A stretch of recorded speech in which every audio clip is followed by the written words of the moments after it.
Video को complete देखिएगा ताकि आपको सारे पॉइंट्स समझ में आ जाएं और आप फेसबुक के पेज को मोनेटाइज करके अच्छे से अर्निंग कर सकें। Thank you.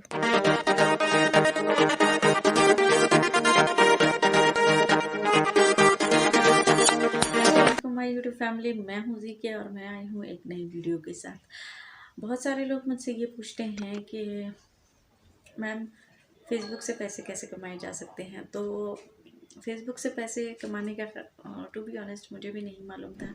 मेरे एक पेज पे तकरीबन 32 के हो गए और एक पेज पे एक मैंने नया बनाया है और लेकिन जो 32K वाला पेज है उसका मैं आपको बता दूं कि वो बहुत मतलब पहले से मैं उसको यूज़ कर रही हूँ तो मुझे आइडिया नहीं था, इसलिए उस पर मैंने कुछ दूसरे लोगों की या अपनी ही यूट्यूब वीडियोस अपलोड की हैं जिसकी वजह से वो मोनेटाइज नहीं हो सकता।